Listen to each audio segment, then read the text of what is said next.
राजघाट पर आप मेरे पीछे देख सकते हैं कि राजघाट पीछे बना हुआ है, जहाँ पर बताया आपको कि देश में इस समय बेरोजगारी इतनी बढ़ गई है, जहाँ पर जगह जगह जो है आंदोलन होते दिखाई दे रहे हैं। अगर बात करी जाए जंतर मंतर की, तो बताया आपको कि कल बेरोजगारी को लेकर जो है एक आंदोलन हुआ था, जिसमें जो लोग आंदोलन कर रहे थे उनको वहाँ से हटाने के लिए पुलिस प्रशासन ने कदम उठाए और उन्हें वहां से उठाकर दूसरी जगह पर छोड़ दिया। ऐसे ही आंदोलन जो है आज यहाँ पर राजघाट पर भी दिखाई दिया, जहाँ पर उन्हें आंदोलन करने से रोका गया। आइए उनसे हम बात करेंगे कि आखिर उनकी बेरोजगारी की क्या समस्या है, जिसको लेकर उन्होंने यहाँ पर आज आंदोलन करा है। क्या क्या मुद्दे हैं वो जो सरकार के सामने रखना चाहते हैं, उनसे बात करते हैं और जानते हैं।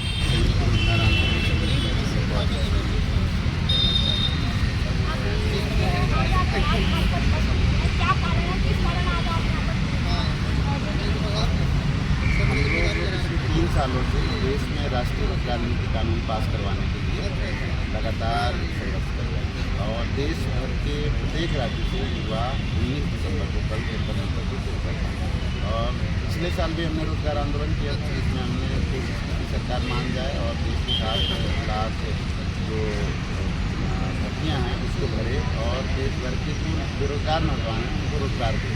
लेकिन सरकार ने पिछले साल भी नहीं बात सुनी, तो इस साल हमने अनिश्चितकालीन रोजगार का तरीका जिसको पूरी प्रशासन और सरकार ने कल परमिशन नहीं दी, हमने बस दिल्ली की अलग अलग जगह पर छे। तो हम आज यहाँ आए थे महात्मा गांधी हमने प्रार्थना की कि सरकार को स्वीकृति दे और सरकार की हमने बात करते कि हम इस देश के नागरिक हैं, युवा हैं, इसी देश के से पढ़ाई की है हमने, तो हमें रोजगार दें। हम एक प्रार्थना करेंगे। क्या क्या मुद्दे लेकर आप यहाँ पर आए हैं? रोजगार में आपको क्या किससे रिलेटेड आपको रोजगार, क्या मुद्दा है आपका? इससे रिलेटेड रोजगार का मसला नहीं, मसला ये है कि इस देश में अगर 7 करोड़ युवा हैं जो बेरोजगार हैं, तो उनके रोजगार के लिए सरकार क्या काम कर रही है? जो कि सरकार विज्ञापन में बोलती तो है, लेकिन ये कहीं धरातल पर नहीं दिखता है। आप अपने घर के आसपास देख लीजिए, एक घर में अगर 4 युवा हैं तो 4 में से 3 बेरोजगार हैं और एक जिसके पास रोजगार है उसका स्वरोजगार है, या तो ऑटो चलाता है, या ठेला लगाता है, या चाय की दुकान लगाता है। तो सरकार क्या काम कर रही है? सरकार का काम एडवाइस देना नहीं है ना। अभी की जो मौजूदा सरकार है वो टीवी में आकर के प्रधानमंत्री किसी को एडवाइस देते हैं कि बच्चे आप तो जो स्वरोजगार कर लीजिए, स्टार्टअप इंडिया में भाग लीजिए, लेकिन उनका काम ये नहीं है। एडवाइस देना तो हम लोगों का काम है, इस देश के नागरिकों का काम है। तो हम चाहते हैं कि इस देश में जो भी बच्चे पैदा हो रहे हैं, जो भी बच्चे पढ़ाई कर रहे हैं, जो भी इस देश के नागरिक हैं, उन सबके रोजगार की व्यवस्था सरकार करे। और हम सिर्फ ये कह नहीं रहे हैं, हमने एक राष्ट्रीय रोजगार नीति बनाई है, वो कहना है। और ये निश्चय है कि अगर वो राष्ट्रीय रोजगार नीति कानून लागू होता है तो किसानों को रोजगार मिलेगा, युवाओं को रोजगार मिलेगा, कम पढ़े लिखे लोगों को रोजगार मिलेगा, ज़्यादा पढ़े लिखे लोगों को भी रोजगार मिलेगा। जो जिस तरह का है सबके रोजगार की व्यवस्था होगी।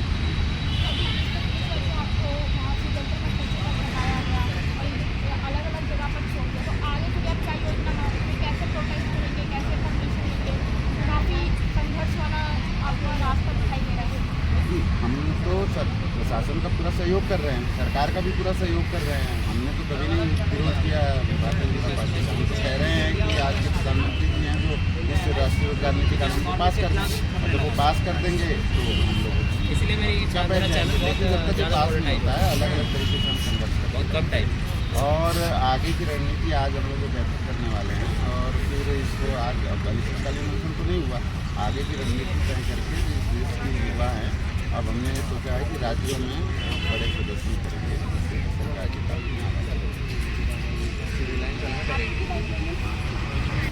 क्या कहेंगे जिस तरीके से अभी आप लगातार 1 साल से पिछले साल जो है आंदोलन कर रहे हैं बेरोजगारी का, लेकिन अगर बात की जाए आज 2023 भी जो है वो समाप्त होने जा रहा है और 2024 आने वाला है, तो कहीं ना कहीं जो बेरोजगारी है वो शायद 2024 में भी दिखाई देगी। तो क्या क्या कदम उठाएंगे जिससे कि लोगों को रोजगार प्राप्त हो सके? देखिए, इस बेरोजगारी के समाधान के लिए तो इसमें 60 करोड़ से ज़्यादा युवा बेरोजगार है। इसके समाधान के लिए देश की बात फाउंडेशन और संयुक्त रोजगार आंदोलन समिति के द्वारा एक राष्ट्रीय रोजगार नीति का ड्राफ्ट तैयार किया गया और इस राष्ट्रीय रोजगार नीति का ड्राफ्ट ऑक्सफोर्ड कैम्ब्रिज के इकोनॉमिस्ट के साथ साथ दिल्ली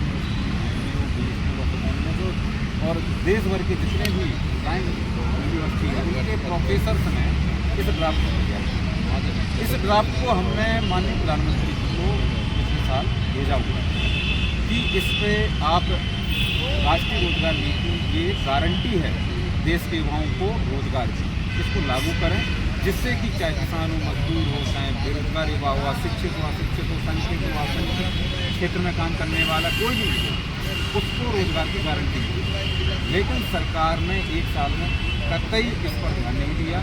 हम लोगों ने संयुक्त रोजगार आंदोलन समिति ने देश के 600 से ज़्यादा जिलों में से डीएम के माध्यम से प्रधानमंत्री को पत्र भिजवाए, राष्ट्रीय रोजगार नीति का ड्राफ्ट भिजवाया कि इसको लागू करें, संसद में इस पर बहस करें और संसद में इस पर कानून बनाकर पास करें। तो सरकार ने वो भी नहीं कराया।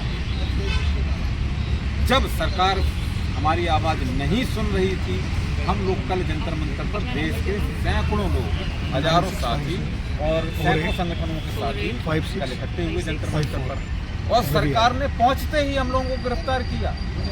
दिल्ली पुलिस ने हम लोगों को 5 मिनट भी नहीं बैठने दिया। बेरोजगारी के खिलाफ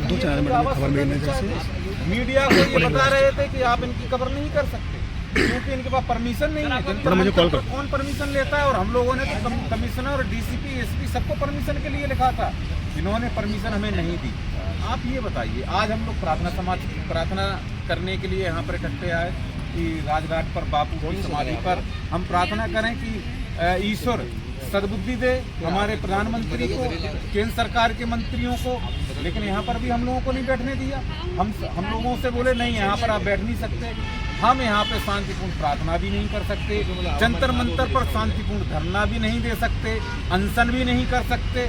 और जो लोग संसद में जब बेरोजगारी का मुद्दा लेकर जो हमारे छात्र हैं जो पीड़ा से गुजर रहे हैं, जब वो जाते हैं अलोकतांत्रिक तरीके से, मैं समर्थन नहीं करता कि वो गए वहाँ पर, तब आप कहते हो कि भाई ये तो सब अराजक लोग हैं, ये रोजगार का मुद्दा है ही नहीं। मैं माननीय प्रधानमंत्री जी से पूछना चाहता हूँ, मोदी जी आप ये बताओ, आपको शांतिपूर्ण धरना देना नहीं, कराना नहीं चाहते, प्रार्थना में बैठाना नहीं चाहते, आप संसद में हमारी आवाज़ सुनना नहीं चाहते, तो हम करें तो करें क्या? हम अपनी बात किसको सुनाएं? आज सरकार बेरोजगारी के खिलाफ एक शब्द सुनने को तैयार नहीं है। ये पूरी तरीके से दमनपूर्ण सरकार है। जैसे आपने कहा कि बेरोजगारी बढ़ रही है 2020, 21, 22, 23, मैं देश के युवाओं को बताना चाहता हूँ, अगर ये सरकार रही तो 2023 क्या 50 साल भी 2073 पर भी हमारे देश में बेरोजगारी की भयावही रहेगी। हर साल देंगे।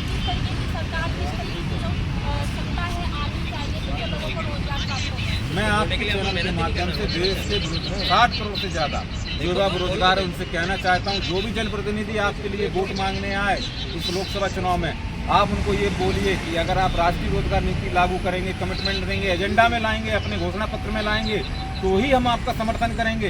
पहले आप घोषणा पत्र में लाइए, कमिटमेंट कीजिए, नेशनल मीडिया पे और नेशनल मंचों में बोलिए कि हाँ हम राष्ट्रीय रोजगार नीति लेकर आएंगे। अगर जब हमने उनसे बात करी तो उन्होंने साफ तौर पर बताया कि किस तरीके से वो सरकार से लगातार अपनी मांगों को लेकर प्रशासन से गुहार लगा रहे हैं, सरकार से गुहार लगा रहे हैं, लेकिन अभी तक उस पर कोई कार्रवाई नहीं हो रही। लगातार 1 साल से धरना देने के बावजूद भी बेरोजगारी से छुटकारा पाने के लिए उन्होंने लगातार काफ़ी कोशिशें करी है। उनका कहना है कि सरकार हमारे मुद्दों को जो है किसी भी तरीके से सामने लेकर नहीं आना चाहती है। ऐसे में बहरहाल देखने वाली बात अब ये होगी कि आखिर वो जो प्रशासन से अपनी गुहार लगा रही है, जो बेरोजगारी को लेकर लगातार अपनी जो वो रोजगार के लिए मांग रख रही है, कब तक वो पूरी होगी।